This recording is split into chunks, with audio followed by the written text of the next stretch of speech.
Hey folks, it is a windy day here in Washington County, Virginia, and I am Daniel Shue, the old house agent.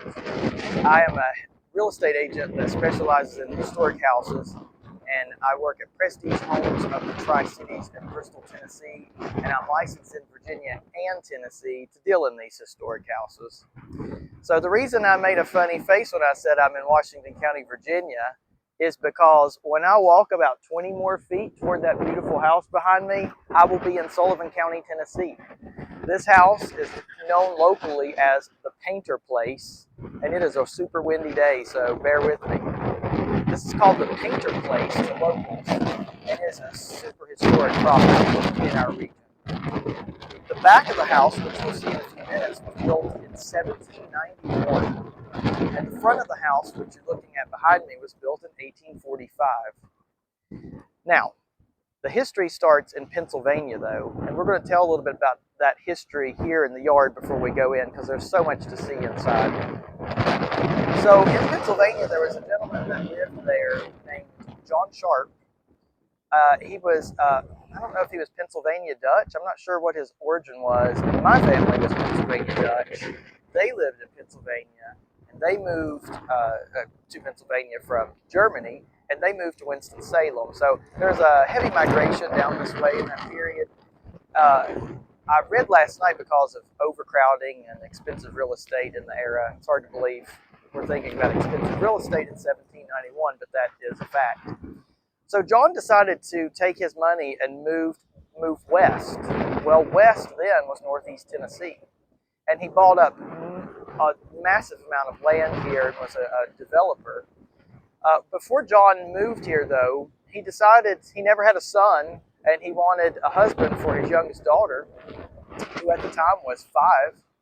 And so his neighbor's family, the Kings, he decided to approach them and see if their son, David King, could come to the west with him.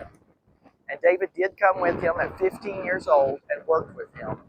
And when he was 26 and the Sharp girl was 16, they married. They built the log house, which is the original house behind us, we'll see in a few minutes. And they built another log house attached to it in 1800 that had what's called a dog trot in between them.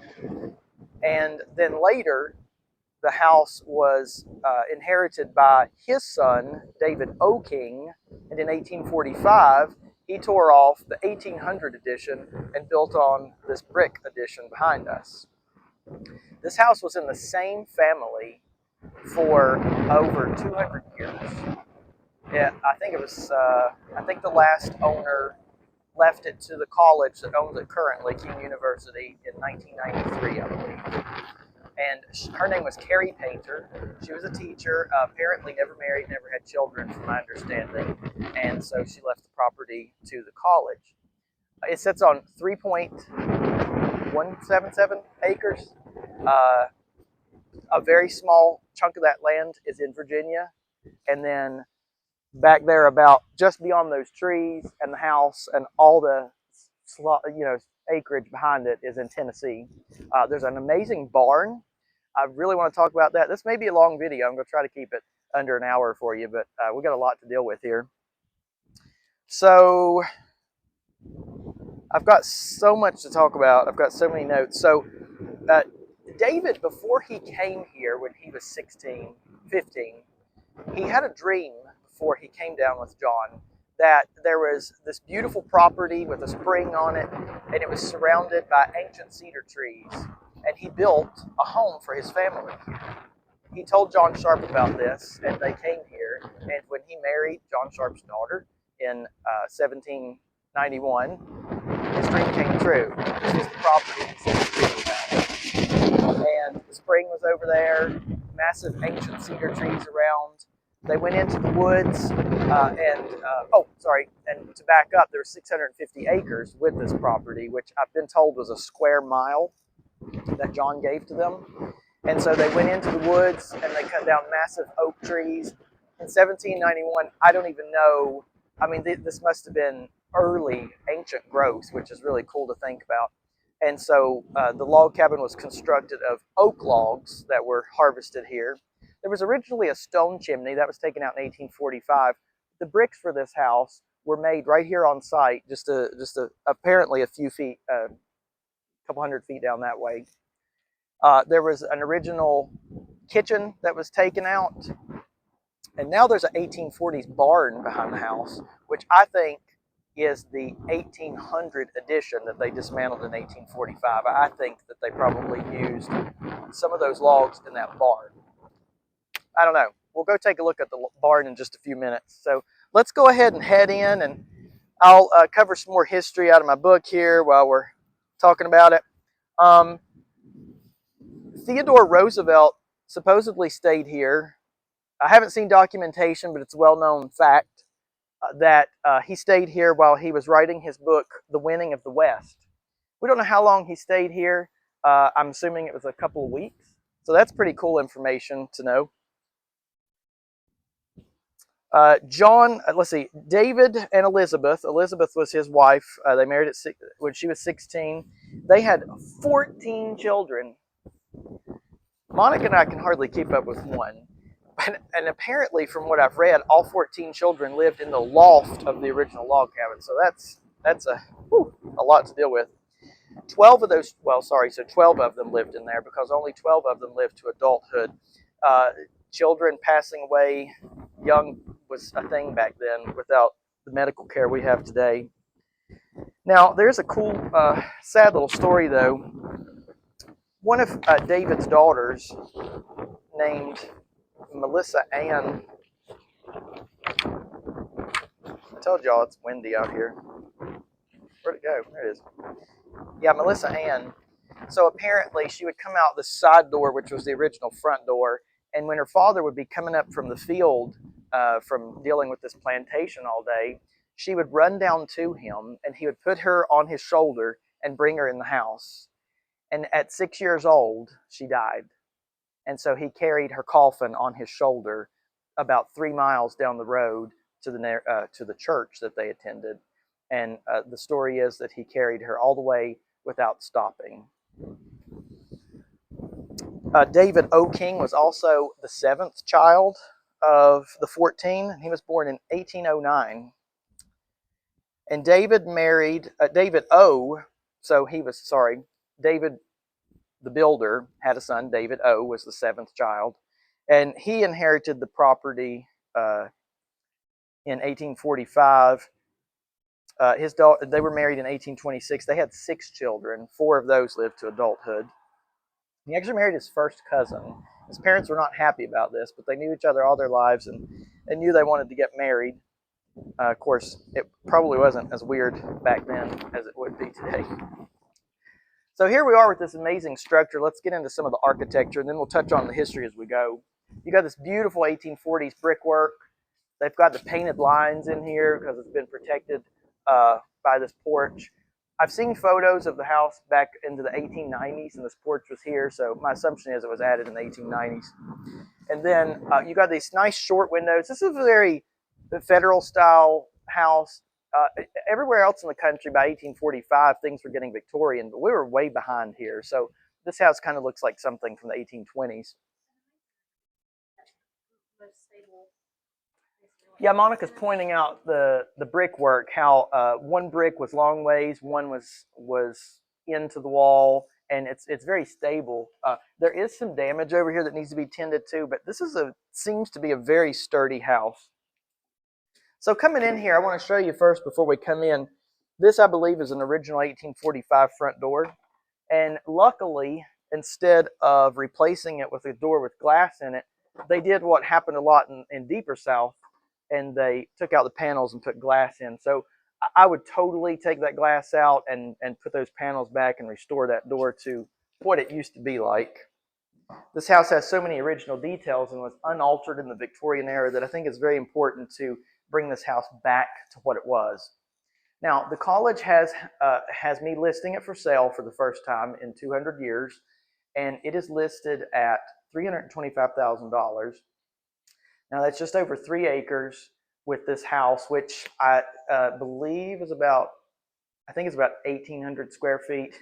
Now that depends on what you consider finished square footage. We'll get to that part in a minute. And this is a killer area here. There are beautiful houses abounding everywhere with pretty good sized lots, like acre to 2 acre lots. It's just a beautiful area. I mean, this house is not in an area where there's other rundown properties or anything. When this house is fixed, it's extremely valuable. And it could be a great house for some people, one person or a family to live in. We're going to start right here in this room. And this was one of the parlors. It could have potentially been a dining room at some point, but I've read that the wind's making all kinds of creepy sounds. I've read the dining room was in that other room. So for now, we're going to call this a parlor. And I believe this is where David King King did some of his business. The fireplace appears to be original. It's a simpler fireplace than the rest. The rest of them have iron inserts. This one does not. Beautiful mantle for the period. This is just very impressive. You know, this was not a grand house, but for Northeast Tennessee in 1845, it was pretty nice. Many people around here lived in very small log houses, and there wasn't a plethora at that time of nice brick homes. Now, this trapdoor here goes under the house. There's no basement here. I have not read this, but I've been told by some of the people at the college that perhaps the family hid things in here during the Civil War. They've done some cleanup of it, so I think the door has been replaced at some point, but that's pretty cool. Very Appalachian. Then you've got these great Greek Revival style doors. So I would say that the general idea for this addition was Greek Revival, although it was an extremely country version of it. So you've got these 2-panel doors. That's what we have at Pleasant Hill. They're over here too. The house has been rewired mostly. We cannot find any wiring that's knob and tube that's hooked up to anything. It has a 200 amp breaker box that's just a few years old, so you've got that going ahead of you. These are nice sturdy floors. I can't find much damage. I can't feel any weak spots or anything like that. The house seems to be overall in a pretty good state. Now over here, this is not a leak in the roof. What this is there's a stopped up downspout, which I think may be coming off the front porch. And it's just allowing water to absorb through this wall. So in theory, unless you get under here and find something different, you should be able to cut out a section of this, replace some of these boards, and get a mason in here to repair this. This does not appear to be anything scary bad, although it looks scary. And then, of course, see, I'm standing on it. You're going to want somebody to replicate this original chair rail molding. What is fascinating about this is what I like about when houses do deteriorate a little bit, you get to see the layers of them. So you can actually see this blue paint under here. What I read, and you can see some blue paint under there, what I read was that this ceiling, even though it's wooden planks, was painted to look like a sky. So it was blue with white clouds. And you can see there is some evidence of blue paint under that. And there's also blue paint on the wall. So my assumption is in 1845, this probably was a blue room. I can't really tell much about the trim. I was really hoping that some of the paint had peeled off of it. Yeah, there it is. So it's like it may have all been blue tones. It's very interesting. Nice big fireplace here. I cannot tell you why there's so much space right here. It may have been a design feature because the ironwork inside fits it appropriately. So I'm not sure what that reasoning was, but it's a great looking mantle, big, nice hearth, very welcoming. This is a large room. It's probably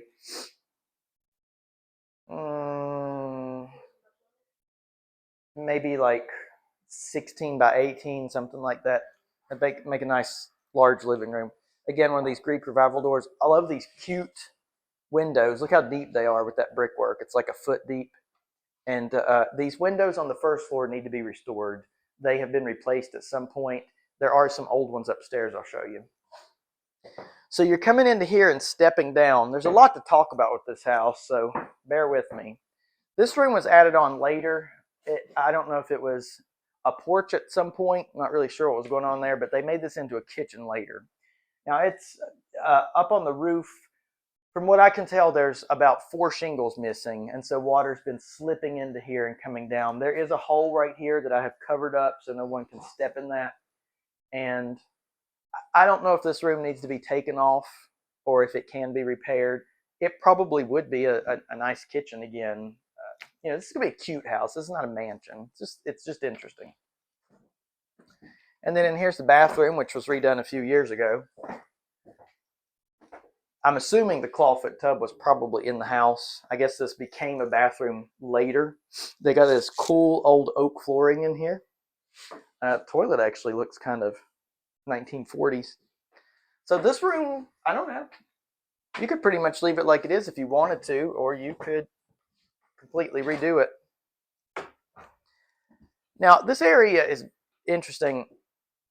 This staircase now is enclosed or encapsulated in the house. In 1845, this staircase came up and went back down the other way, so it was like mountain shaped or an inverted V. And it's been blocked off on the other side with some plywood. It can be opened right back up, and there's a door that goes outside. So that was open back in 1845. I don't know why they did that dog trot style stuff. Sometimes it was meant to keep a kitchen fire from getting out of hand. I don't know what that was.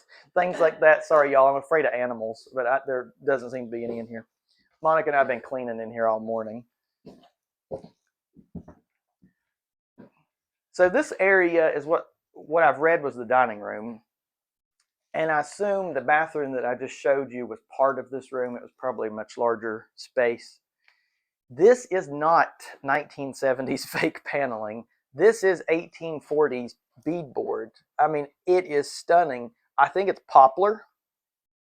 And it's got, let's find one. It's got these great square nails every once in a while.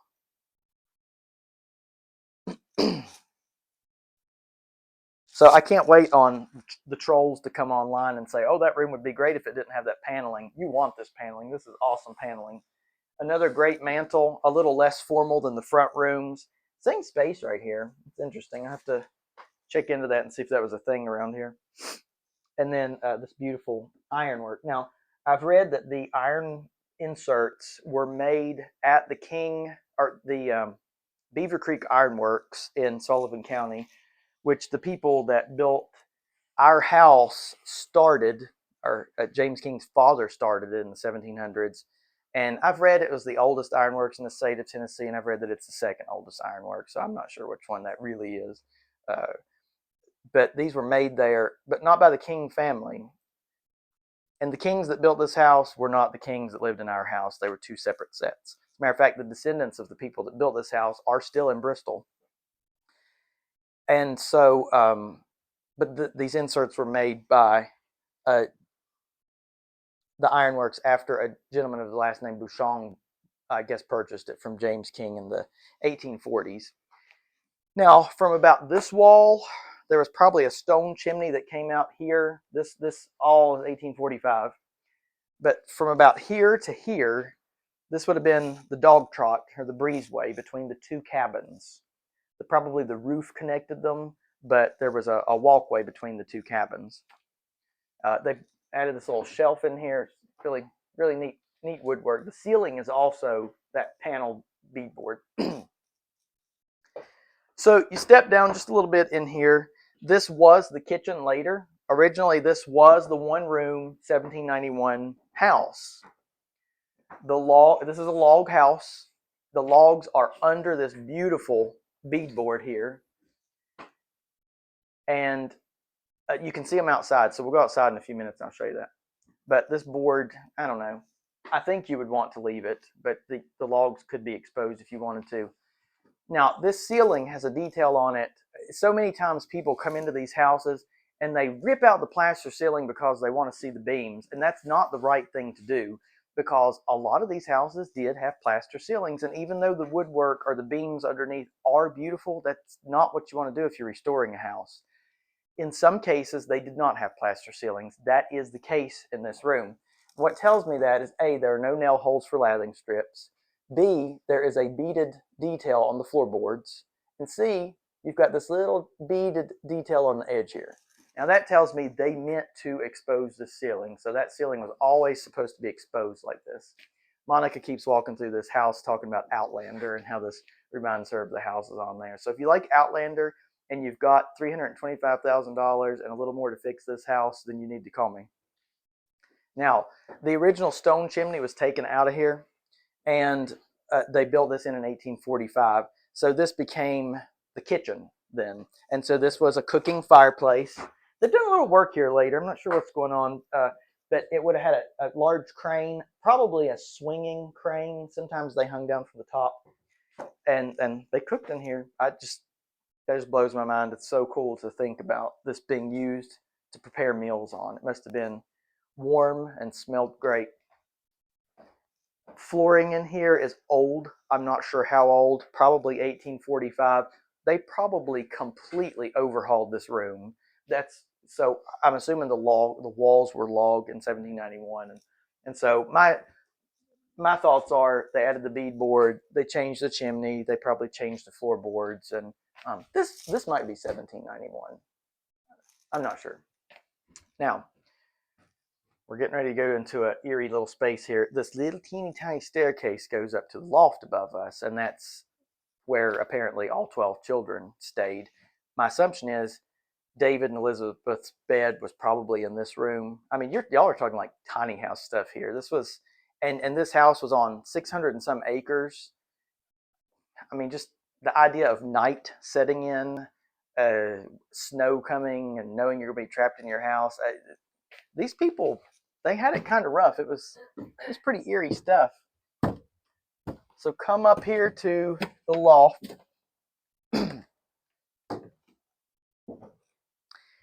Now I would bet $5 that this floor up here is from 1791. These are huge, wide plank. They look like pine floors. You've got a painter or king family table. This was probably this could have been the dining room table from the old dining room downstairs. It could have been a prep table in the kitchen, but this is cool. This is a great piece to have. There's two old doors over here. One is 1840s and one is more like 1791 era. Again, they've rewired everything at some point, maybe about 20 years ago. Over here, this is really neat effect.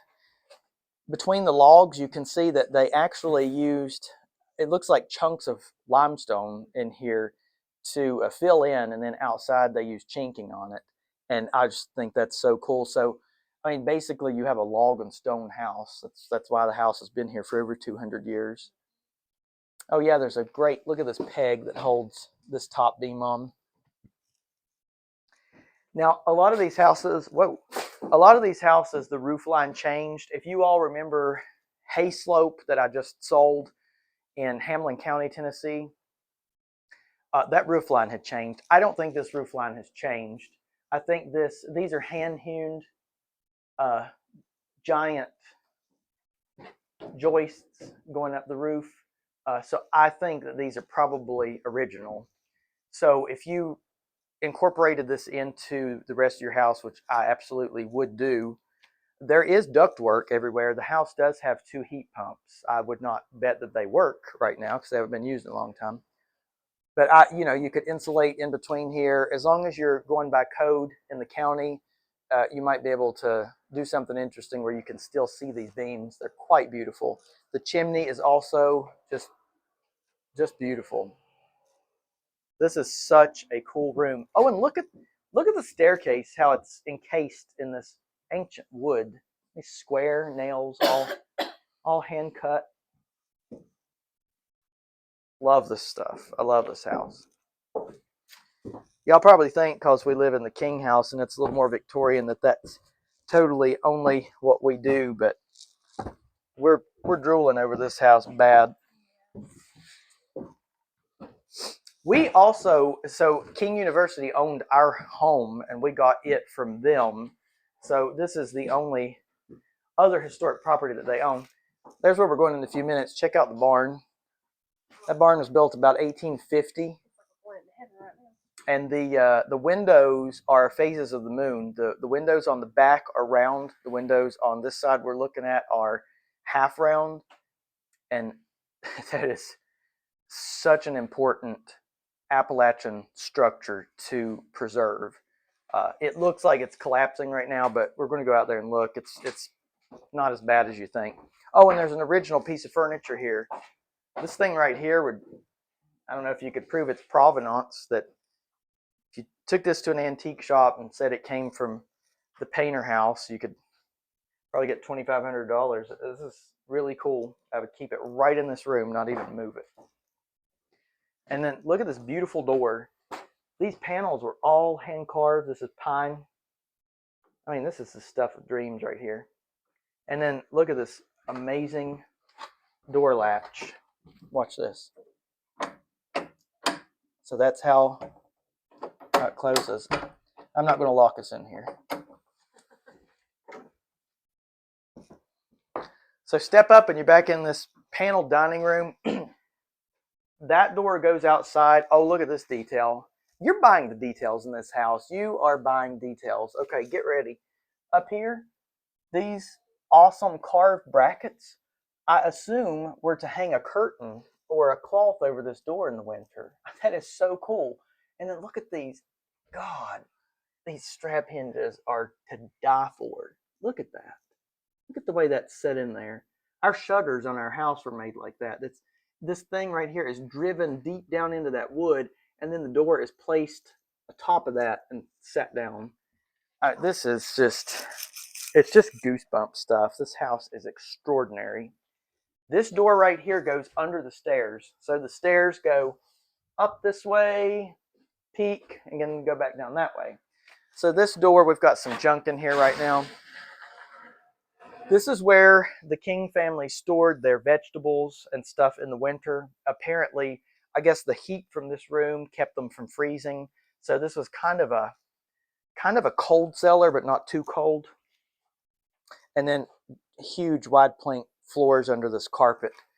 Look at this. God, y'all, this is crazy. This is hand carved with these giant iron brackets in here. Look at this. What was the purpose? Because it looks like you would lock yourself in from the inside. I guess maybe they did that in case, unless somebody can tell me something different, they did that in case they got ambushed or something. You know, they could, like a safe room. But that is so cool. This wood in this house is remarkable. Another old shelf up here. Here's your cold air return intake for the heat pumps. So you really could, you know, you're probably looking at this house going, oh yeah, Lord, that's terrible. Oh yeah, it needs some work. But you've got sort of your infrastructure built in. You know, you've got your new breaker panel, a lot of new wiring that you might be able to work with. Newer wiring, it's not knob and tube. And then, you know, you got a nice foundation of a house on acreage, plumbing run. It is on septic. So let's come up this old staircase. Beautiful brickwork going up this wall. Now at the right of the stairs, I'm a little nervous in here because I saw some guano in the floor. Monica has a biology degree. Many of you may not know that, so she has made me terrified of bats. Like, I used to think bats were cute, and now I think they look like death traps flying around. So this room is above the dining room, and this was, when it was built, kind of a playroom, storage room for the kids. You got really old paneling here. Looks like it's been refinished at some point. It's got some kind of polyurethane or something on it. And then this window opens into that loft. But yeah, this is such a neat room. Look at these floorboards. These things are like 1.5 feet wide. That's crazy. Now they look like poplar, but they may be pine. And then what's really neat about this room, please God, don't let there be a bat on that door. Okay. Look at this. Here's one of those other hand carved latches. It's just amazing. And then if you step back, Monica, you can see there are 2 windows on each side. Because remember, this hallway outside originally was open.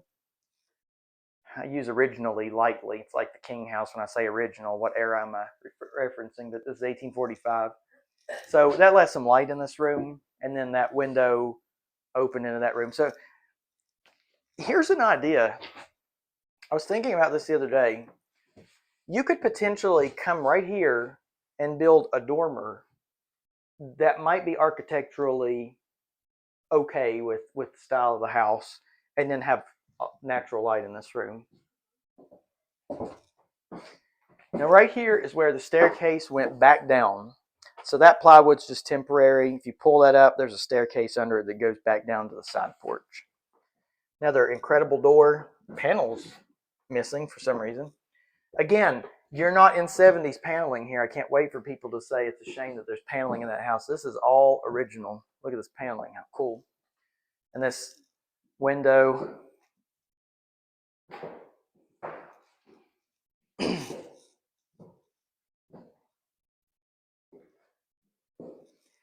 Now, there are some ghost stories with this house. I'm not going to tell you all of them because I don't want to scare you away. But I think it was this room belonged to David O's son, David King, or 3 Davids in a row. David was the only son of David O. King. There were 4 children, 3 girls and 1 boy. So David went into the Civil War. He was in Tusculum College and decided that he needed to defend the Confederacy. I guess he was about 17 or 18. So he went to war. He died in Mississippi. So David and his wife got word, David O got word that young David was sick in Mississippi. He was maybe the equivalent to a heat stroke. And so he jumps in the wagon, heads toward Mississippi. By the time he gets there, he's been dead for 2 weeks. The mother, Elizabeth was original David's mother. I can't pronounce this woman's name. Miriama, I think is how you say it, McChesney King. She's sitting on the porch while her husband is in Mississippi. She has no idea her son is dead. She looks out the gate out here, and her son is standing there. She gets so excited. She doesn't know where the father is. She doesn't know what's going on, but the son's here. Hallelujah, he's back. Well, she walks toward him. He looks extremely sad. She starts realizing something's wrong, like he's standing still. So something's really weird here. And he just disappears. So apparently he really wanted to come back home, and he was seen 3 more times here by the family. And that is just an interesting story. And I think this was his bedroom from what I can understand. Now these fireplaces are 1845. This board just pops right off. There's a big fireplace behind here. I've uncovered one in the other room. I'll show you. The plaster work in this house is in remarkable condition. Where it's bad, but where it's good, it's really good. I mean, this room, you basically can come in here with a little bit of drywall patch on a couple of cracks and pop it into shape. This is one of those, you come in this room and spend like $300. You're not going to spend some fortune on each room. You're just going to handle what you need to. Amazing door. This is the 2nd floor of the 1845 house. So downstairs was more formal. Nobody came upstairs except the family. So these are simpler style doors. And then we got an antique piece here, which I assume was painter family. Now you're probably going, okay, well, where did the painters come into this? Okay, so 3rd David died in the Civil War. Okay, so there was no heir to the estate, no male heir. So his sister inherited it. And then she married a gentleman that was a farmer, apparently. I'm told he planted the grapevine in the 1880s that's still on the side of the house. So if you buy this house and you do any work, you need to call me or Tim Buchanan first and be like, should I remove this? And so then it is my understanding he and she had a son that was a painter. His daughter was Carrie Painter, who left it here. So that's why it was in the family for 200 years. It was only like 5 generations. So that's why it's called the Painter Place. Some people call it the King House. which I don't like because ours is the king house. But technically in 1791, this was the king house. Again, you got great plaster in here. That water, remember at the second room we came into downstairs? So that water's coming through here a little bit. It's nothing. It doesn't seem to be doing anything terrible, but you definitely need to get a brick mason in here to look at that. Fireplace. This is the one I uncovered a while ago. So you can see some birds, maybe even an owl has been messing around in there. But these are huge for a bedroom. This is a big fireplace. The brick hearths, so many times they plaster or concrete over these bricks. These are original. The floors are original. Here's another great door. It's got carvings on it. Oh, and look at this. So they did this score line across here so they could see where to put the nails, and they put these big square nails in there.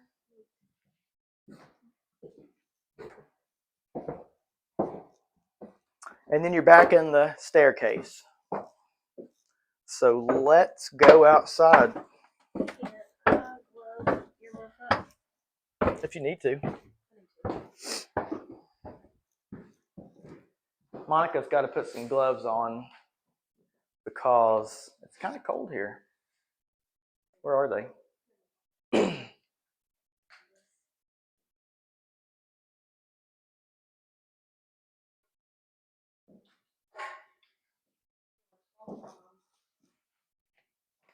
Talk. What else can I talk about? Let me look at my notes.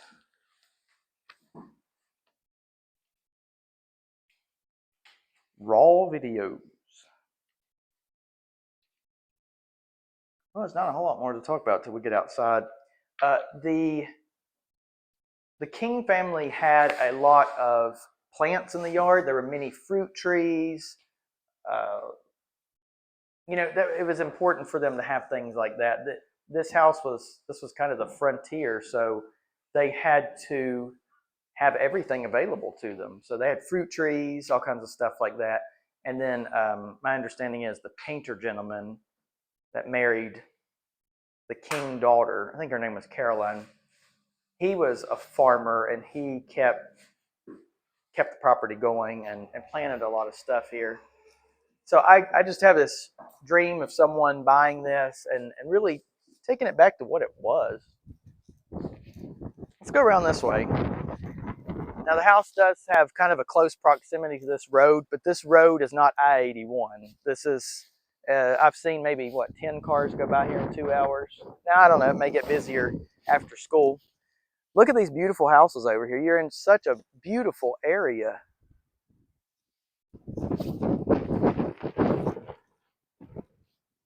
So the house does come with restrictions. So if you're looking at these new houses going, oh, well, is somebody going to buy this and tear it down to build a bigger house here? Nope. The house does come with restrictions from the college through Carrie's will. It's a deed restriction. So, and they're good. They're important things that need to be done. So those are available upon request. I'm not going to get into that right now. Nice brickwork. I don't know what those cool hooks are. Monica thinks maybe those are lightning rod hooks. So here we are on the log part. So Monica, you can stand back toward the road and I'll sort of point out the original structure and what we're looking at here. So this here is the 1791 cabin. So this is what it looked like since 1791, over 200 years. And then there was a space here, probably to about right here. And then there was another identical log cabin over here, and they were connected. Sort of built like the barn I'm going to show you in a minute. So that gives you a feel. There is all kinds of hooks and nails up here, hand-forged iron. This is so cool. Look at, see, this is what happens when a house like this is passed down through a family and it's not updated all the time. You get this stuff. I mean, you don't have modern updates, but you've got the important stuff. It's got a wraparound porch on the back of the house. Look at these shutters. I don't even know how old those are, but they are super old. Oh, okay. So that cabinet's over that window. Yeah. So there's one more window in the kitchen, or in the old kitchen. Look at these things. How cool. I love that. And then, so we're outside that room where that big fireplace was. And then this is the door. So I don't think that's thorns. All right. So let's go out in the back here. And y'all, guess what it is? It's March 20th. It's spring. Look at this, how beautiful. We're so happy to see some flowers and warm weather. Yeah, this is a smokehouse. I cannot find the date of construction on this house through any records. I'm guessing it's mid 19th century, mid 1800s. It's got a nice old door and stuff on it. It needs a whole lot of work in the flooring, but it seems like the log structure itself is in pretty good shape. There's your bathroom. So it's two baths. No, one full bath, one outhouse. The fence line's over there. Like I said, it's just over 3 acres. Goes down into these woods a little bit. I think the spring is down there. Let's see if we can see it.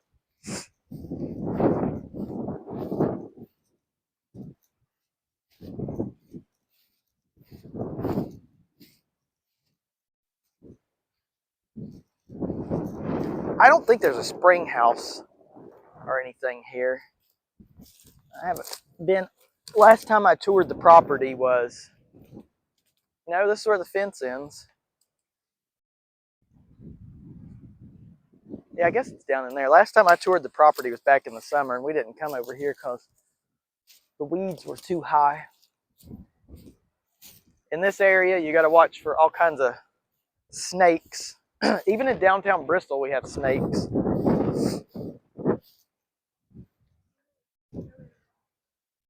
I was just looking to see. I'm guessing that big tree over there is probably a spring. So we'll try to check that out in a minute. Here's a great view of the house. You can see those beautiful 1790s logs there. Stunning. So let's peep around the barn here. It's really windy, but the barn survived Helene, so I think we're going to be okay. Check out that gable. So this kind of McDonald's looking wraparound porch was added later. I'll kind of get into the original structure in a minute. This is a very important piece of Appalachian history here, Sullivan County history. There are not many mid 1800s barns left. This is a big deal. All that wood is ancient, and then you've got those half moon windows. Let's enter. Yeah, we'll go on this way.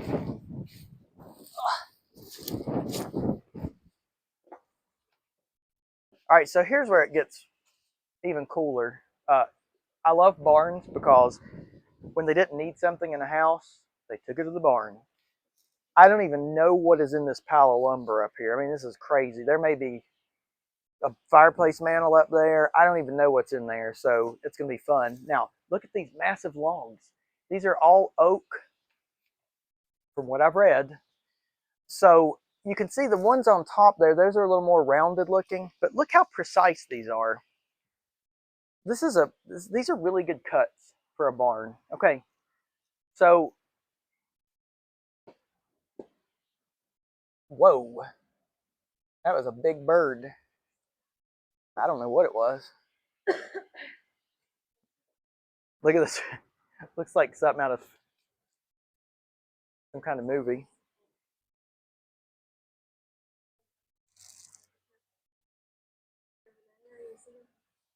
I think it was a floor that sit on the ground. Look at these giant, massive boards over here. So what I'm thinking, y'all, is what I mentioned earlier. I think some of these logs in one of these rooms is part of the original house, or the 1800 edition that they took off in 1845. I think once you got in here and you started to really assess them, look at how they're cut, look at how they're made, and compare them to the other part of the house, what you're going to find is that old house is probably over here. Now, if there's a history buff listening that knows where that old house went, you can tell me, but I don't think there's a record of that anywhere. And it may be this one. Maybe these are the logs from the old house. Look at this. So definitely needs some work. You could turn this into like a guest house. I mean, this is a cool barn that needs a lot of work. Let's go over here. Did I step on a dead squirrel?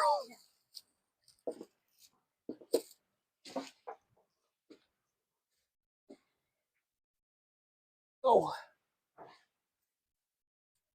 So yeah, massive logs. Look at these things. And they're cut so beautifully. Love this. All right, where'd that big bird go? And now we're in this room. Oh, cool, you've got some old bricks in here. Old bricks. I mean, when I was a teenager, I would have just spent 2 weeks out here digging this floor up and seeing what was under here. You're gonna find all kinds of wild stuff. Get a metal detector out here. Look at this. Unbelievable. I hope y'all are as excited as Monica and I are. All right, let's see if we can go out this way. Nope, it's grown up. Monica says it looks like Final Destination.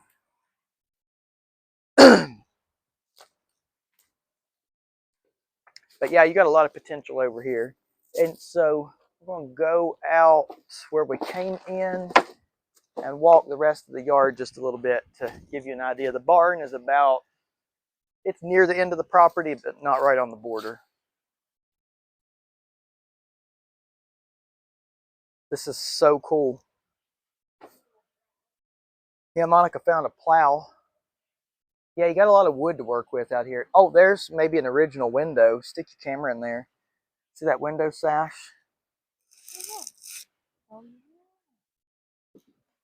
That's cool. All right. There's the house again behind me. It's a nice view. You get so much with this property. I mean, this is so cool. You got a huge 1850s barn, the house, the smokehouse, the acreage. Now, growing up not far from here in Meadowview, Virginia, come back here, Monica. There was a 1800s barn that unfortunately got torn down a while back. It was very similar to this in style, and it had like a cupola on top of it. So, oh, there's that bird. That thing was in the barn. Is it a vulture? So, I'm assuming that this had a cupola or something on it. I like this like gable on the front. This is a really neat structure to try to bring back to life.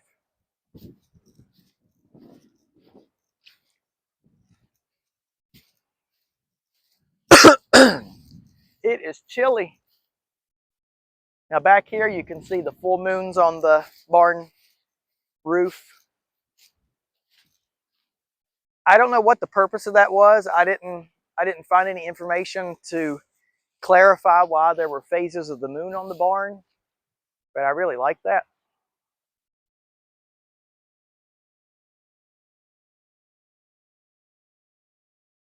Yeah, I just love that. The barn may be my favorite part of the whole house.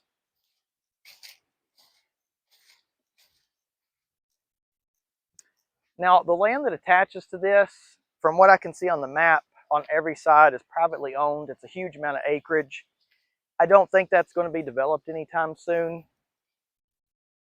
So you should be pretty safe here for a while with your privacy. Do you see a building? Yeah. Where?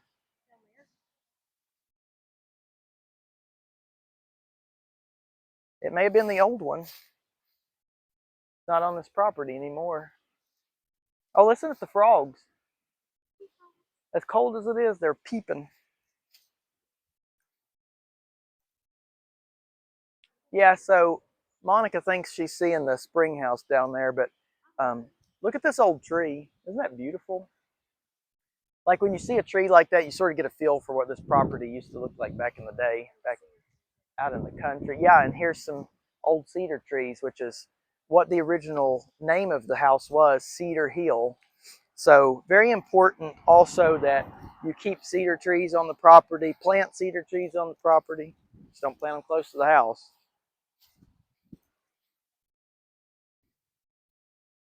Unbelievable, y'all. I know I sound like I've never been here before, but I'm amazed by this house every single time I come over here. If you buy it and you want a cheerleader, just call me. I'll keep telling you what a great thing you're doing.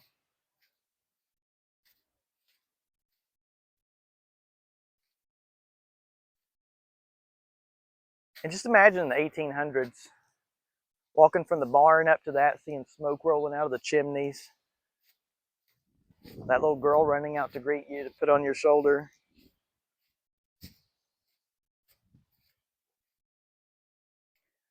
Today, with so much medical treatment and care that we have, we can't, it's hard for us to imagine a life without our children. But back then, it was so much more common to lose a child that I'm sure you did not take time with your children for granted, because you literally would have it in your head that they could not be in this world the next day. Now, David O. King was a poet. He wrote lots of poetry, and he wrote a poem about his son that died in the Civil War. Upon his death, on his deathbed, he told his family, you know how you saw David walk through the fence after he died? Yeah. And when she saw him, that was the day he died, by the way. And then, he looks at his daughter, you know how you saw your brother down at the spring? Yeah, well, I saw him too one day. He was sitting back here on this porch, I believe. Saw him over here in the field. So apparently this young man died wanting to give his parents and his sister a message. And I don't know if they ever understood what that was. After he saw David, he wrote a poem about him. Having a little boy of my own, I read the poem and cried. It was powerful. All that information is available in a book. Now I can't remember what it's called. It's at the Bristol Public Library in the genealogy section. They keep it locked up, so you have to ask them to be let into it. So here we are. Here's the side of the house. Big holly tree, everything. Y'all, I'm flabbergasted at this place. It's incredible. It's an incredible area. It's a beautiful area. It's a phenomenal property. I do not want this house sit on the market for 3 weeks. I want someone just like us to be passionate enough to run to it and do whatever it takes to get it. I'm Daniel Shue, the Old House Agent. I am on Instagram, TikTok, Facebook. So find me on all those platforms. Oh, and YouTube. Make sure and follow. Love this video if you love it. I'm standing out here freezing to death for you. So I will see you on the next video. Enjoy the listing after a while.